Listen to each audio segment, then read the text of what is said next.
बिस्मिल्लाहिर्रहमानिर्रहीम। अस्सलाम वालेकुम। मैं अली अख्तरी मेकन और आप देख रहे हैं बॉक्सिंग लिया के चैनल को। यूट्यूब पे सर्च करें बॉक्सिंग लिया के तो चैनल को सब्सक्राइब करें। आज की गहरी बात आपके साथ तीन मौजूद हैं जिन पे मैंने बात करनी है कि पाकिस्तान तहरीक इंसाफ कौन सा ऐसा कार्ड है जो कि वो बार बार खेलती है, और पाकिस्तान तहरीक इंसाफ के खिलाफ ये जो फैसला आया, क्या इससे पहले यही फैसला सेम एजेंडे पर पाकिस्तान तहरीक इंसाफ के साथ हो चुका है या कि नहीं हो चुका। और इलेक्शन डे वाले दिन के हवाले से मैं बहुत बड़ी ब्रेकिंग न्यूज़ है जो कि आपके साथ शेयर करने जा रहा हूँ, और वो ब्रेकिंग न्यूज़ मैं आपको प्रोग्राम के एंड पे बताऊंगा। जस्टिस कादी फायद ईसा साहब ने पाकिस्तान तहरीक इंसाफ की बुनियादों को ही हिला कर रख दिया है, और पाकिस्तान तहरीक इंसाफ का जो कारकुन है इस वक्त वो मायूसी के बहुत निचले लेवल पर है। और इसकी बुनियादी वजह क्या, पाकिस्तान तहरीक इंसाफ का वो कार्ड है जो को बार बार खेलती है और उसको इसमें काफ़ी हद तक कामयाबियाँ मिलती रही हैं। लेकिन क्या आने वाले वक्त में वो कार्ड में इनको जो कार्ड वो खेलते हैं, क्या उसमें इनको कामयाबियां हासिल होंगी या कि अब उनकी नाकामियां उनका मुकद्दर बन चुकी हैं। इसमें मैं सबसे पहले बात करूंगा, लेकिन उससे पहले जस्टिस काजी फायद ईसा के खिलाफ जो इमरान खान साहब ने बयान दिया है कि उनके खिलाफ आने वाले वक्त में बहुत बुरा होने जा रहा है, ये मैं समझता हूँ कि पाकिस्तानी रियासती इदारों या पाकिस्तानी कानूनी इदारों के बारे में किसी भी लीडर को ऐसा बयान नहीं देना चाहिए। और पाकिस्तानी सियासत का जो सबसे बड़ा अलमिया है वो यही है कि हमेशा पाकिस्तानी सियासतदान जो होते हैं वो हमेशा कानून और बालादस्ती की बात करते हैं कि पाकिस्तान के अंदर कानून और जो आइन है उसकी बालादस्ती के साथ और उसके साथ हमें चलना चाहिए, और ये जो इदारे हैं वो उससे तजावज़ करते हैं। लेकिन जब अपनी बारी आती है तो हम उसी कानून को अपने घर की लौंडी बनाना चाहते हैं और समझते हैं कि ये वो लौंडी है जिसको हम इधर से ठुड्डा मारें तो उधर, उधर से ठुड्डा मारें तो इधर। जब हम मैं अपने लिए इंसाफ और अपने लिए मैं हर तरह का वो रिलीफ चाहता हूँ, तो फिर मैं आपके लिए भी इंसाफ और रिलीफ चाहता हूँ। लेकिन इंसाफ और रिलीफ में फ़र्क है, और पाकिस्तान तहरीक इंसाफ इंसाफ नहीं चाहती, वो हमेशा से रिलीफ चाहती है और उनको रिलीफ मिलता भी रहा है।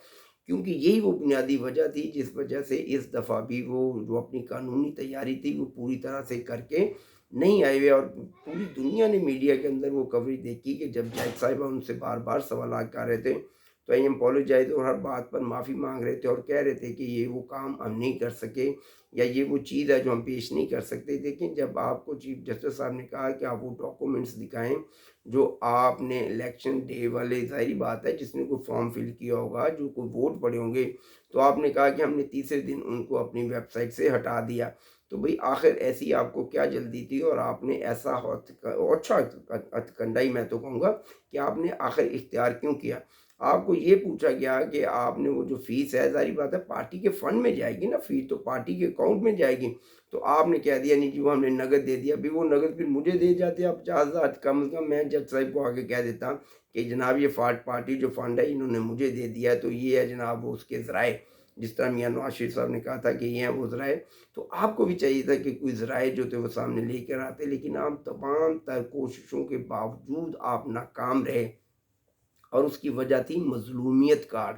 आप हमेशा, मैं कह रहा हूँ कि आप मजलूमियत कार्ड खेलकर फैसले अपने खिलाफ करवाना चाहते हैं और आवाम के अंदर मकबूलियत हासिल करना चाहते हैं। आप ये समझ चुके हैं कि जितने फैसले, जितने इक़दामात इस वक्त की जो इस्टेब्लिशमेंट है, इस वक्त की जो ब्यूरोक्रेसी है हमारे खिलाफ करेगी, तो हमारी मकबूलियत में इजाफा होगा। और इस वक्त इमरान खान का ये जो अग्रेसिव होना है ये भी उसी एक मज़ीद कड़ी है, उसी के साथ ये मिलता जुलता एक एजेंडा है पाकिस्तान तहरीक इंसाफ का। वो ये समझते हैं कि इस वक्त की जो इस्टेब्लिशमेंट है और इस वक्त की जो ब्यूरोक्रेसी है उनके साथ हमारे जो राबत हैं वो मज़ीद अच्छे नहीं हो सकते। वो नीचे की जानिब तो जा सकते हैं, ऊपर नहीं जा सकते। तो कम अज़ कम उतनी देर हम अपनी सियासत को अग्रेसिव रखें और इल्ज़ाम तराशी की वही सियासत जो है उसको जारी और सारी रखें।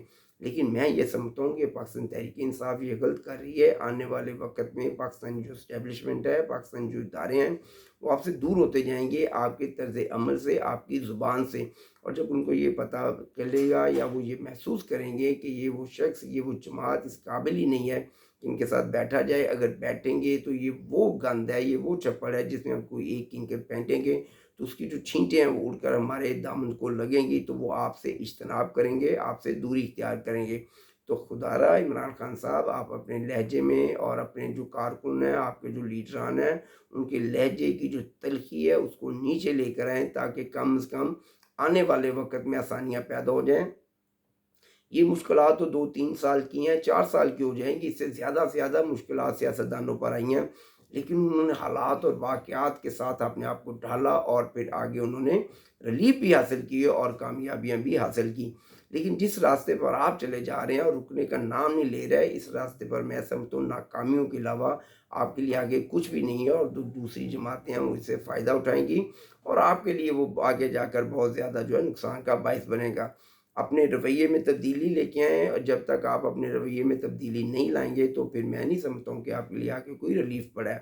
دیکھیں، اس سے پہلے یہ جو سزا قاضی فائز عیسیٰ صاحب کے جج جو پینل نے آپ کو دی ہے، 2007 کی سیاست میں آپ جائیں گے تو آپ کو یاد آئے گا کہ بلے کا نشان آپ سے لے کے آپ کے چراغ دے دیا گیا تھا۔ چراغ تھا انتخابی نشان پاکستان تحریک انصاف کا، اور اس کی بھی بنیادی وجہ یہی تھی کہ آپ نے پاکستان تحریک انصاف کے اندر جو اپنے پارٹی الیکشن تھے وہ نہیں کروائے تھے، اور آپ اگر 2021 یا 22 میں بھی پارٹی الیکشن کرواتے تو میں نہیں سمجھتا ہوں کہ پاکستان تحریک انصاف کے اندر کوئی اتنا قادر شخص تھا جو آپ کے سامنے آ کر پارٹی چیئرمین کے لیے کاغذ جمع کرواتا۔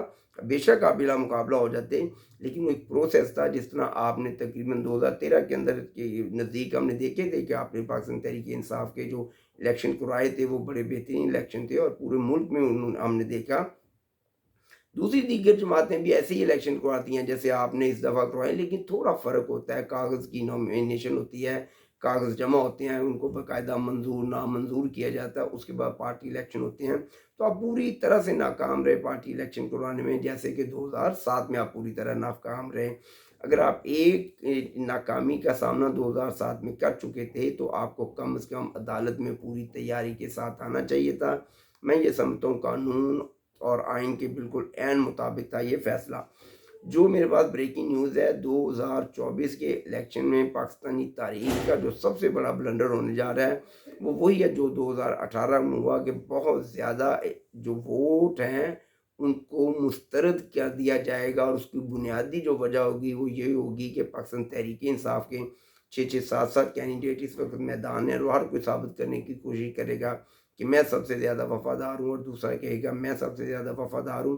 وفاداریاں تو ہم نے دیکھ لی ہیں، جب تحریک انصاف کے قائد عمران خان گرفتار ہوئے ہیں تو آپ کی وفاداریاں تو پوری قوم دیکھ رہی ہے، ووٹر بھی دیکھ رہا ہے، لیکن پتہ نہیں ووٹر کو سمجھ کیوں نہیں آ رہی کہ جس بندے کے لیے ایک تیلی جو ہے سڑک پہ نہیں جلائی گئی، اس بندے کے ساتھ آپ یا آپ کے لیڈران وفادار کیسے ہیں؟ میں تو بالکل ان کو وفادار نہیں سمجھتا۔ میں تو سمجھتا تھا کہ پاکستان تحریک انصاف کے قائد عمران خان کو یہ چاہیے تھا کہ میرے آنے تک پاکستان تحریک انصاف کا کوئی کینڈیڈیٹ یا کوئی بھی جو ہے نا، ہم کسی بھی طرح کے الیکشن میں حصہ نہیں لیں گے، میں پوری طرح سے بائیکاٹ کرتا ہوں۔ لیکن آپ نے حصہ لے کر کیا تو اچھا کام ہے، لیکن یہ آپ کے لیے نقصان کا باعث بنے گا، اور اس وقت وکلا کے حوالے آپ کی پارٹی، اور جو وکلا کے حوالے ہے پھر وہ تو اللہ کے حوالے ہے، پھر اللہ شفا دے یا کہ پھر نہ دے۔ 2018 کے الیکشن سے زیادہ ووٹ مسترد ہونے جا رہے ہیں، دانستہ یا غیر دانستہ طور پر، اور اس کی بنیادی وجہ پاکستان تحریک انصاف کے جو لوگ ہیں، ہر بندہ میرے جیسا جو آزاد ہوگا وہ بھی عمران خان کے ساتھ وفاداری شو کرے گا۔ چلو یار، کم از کم کوئی 2000 ووٹ تو ملے گا۔